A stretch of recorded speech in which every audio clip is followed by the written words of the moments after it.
जय जय भीम, जय भीम, जय भीम, जय जय जय जय जय भीम, जय भीम, जय भीम। मैं सबसे पहले अपने भाई चंद्रशेखर आजाद जी का आभार प्रकट करना चाहूंगा कि पिछले दिनों में दो बड़ी घटनाएं इस जनपद में हुई। एक घटना एक दलित की मजबूर गरीब बेटी को बलात्कार करके हत्या करके उसको सड़क पर उसका लावारिस शव फेंक दिया। कानून ने कार्रवाई की, लेकिन जिन पर कार्रवाई होनी चाहिए थी वो बच गए। वो आज तक फरार हैं, वो गिरफ्तार नहीं हो पाए। दूसरी घटना वसीम उर्फ मोनू, सोलपुर गाड़ा का एक नौजवान जिसकी मौत तालाब में डूबने से बताई जा रही है। लेकिन अगर हम मौके पर रहने वालों की बात माने और सच्चाई को जाने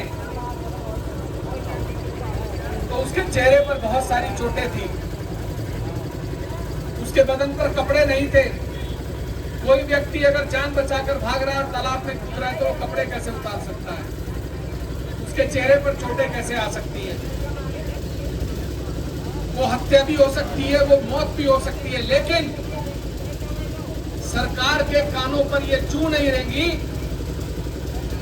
कि हम इस मामले में अपराध पंजीकृत करके जांच करा लें।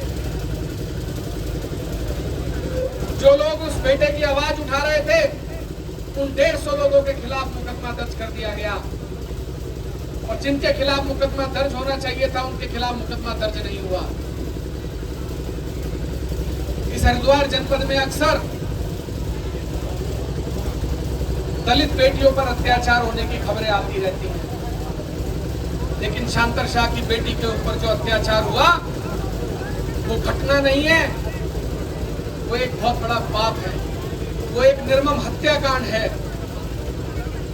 एक बेटी का अपहरण कर लिया गया, उसके साथ बलात्कार किया गया, उसकी हत्या की गई और उसके शव को सड़क पर फेंक कर यह दिखाने का प्रयास किया कि रोड दुर्घटना में मौत हुई।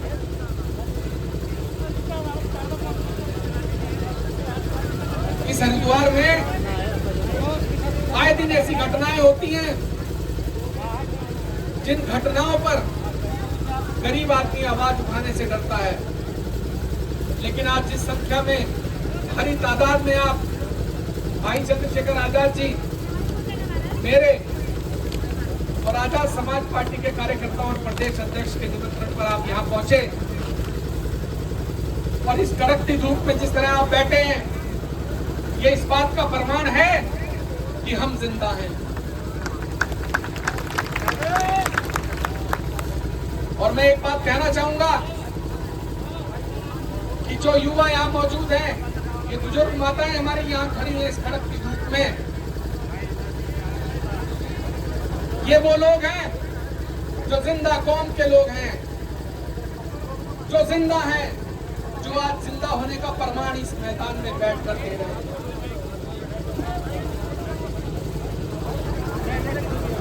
हरिद्वार जनपद में राजनीतिक पार्टियों ने कोई भी मुद्दा रहा हो, सिर्फ उस पर राजनीति करने का प्रयास किया है।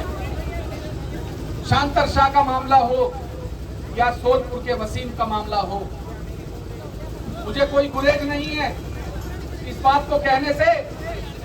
और आप भी मेरी बात गौर से सुनिएगा और मैं आपसे जवाब चाहूंगा सभी से। कांग्रेस पार्टी के 21 विधायक थे। कितने? 21 विधायक मुख्यमंत्री से मिलने गए, जांच के लिए गए और खाली हाथ लौट आए। और मैं आपसे एक वादा करता हूं,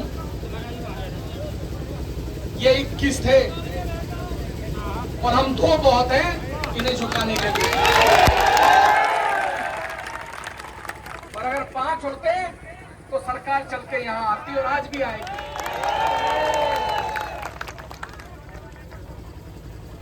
ये बड़ा दुखद और शर्मनाक है। मैं गुरेज नहीं करूंगा किसी एक नेता का नाम लेने से, क्योंकि मुझे लगता है कि मन में जब कोई बात आ जाए तो कह देनी चाहिए, मन में नहीं रखनी चाहिए। हरीश रावत जी का चुनाव के दौरान एक बड़ा मार्मिक वीडियो आया। उस वीडियो में वो अपने बेटे के लिए एक अपील कर रहे थे, उनकी आंखों में आंसू थे और वो कह रहे थे कि मैं अपने बेटे का ध्वज वहां, मेरा बेटा अभिमन्यु है, चक्रव्यूह में फंसा हुआ है। मुझे आपके सहयोग की जरूरत है। हरिद्वार के लोगों से भीख मांग रहे थे वोट की, आंखों में आंसू लाकर। ये आंखों में आंसू शांतर शाह की बेटी के लिए क्यों नहीं आए? ये आंसू वसीम के लिए क्यों नहीं आए? ये वो राजनीतिक लोग हैं जिन्होंने सदियों से इस हरिद्वार जनपद में लोगों का दोहन और शोषण दोनों किए हैं। लेकिन मैं एक बात जानता हूं, कुछ लोग कह रहे थे कि चंद्रशेखर आजाद जी का इस जनपद से या इस राज्य से क्या लेना देना है। उनकी पैदाइश भी यहीं की है, उनके दादा की भी पैदाइश यहीं की है, उनके पिता की भी पैदाइश यहीं की है और यहीं के देहरादून के डिग्री कॉलेज में वो पढ़े हुए हैं। तो सबसे पहले तो अपने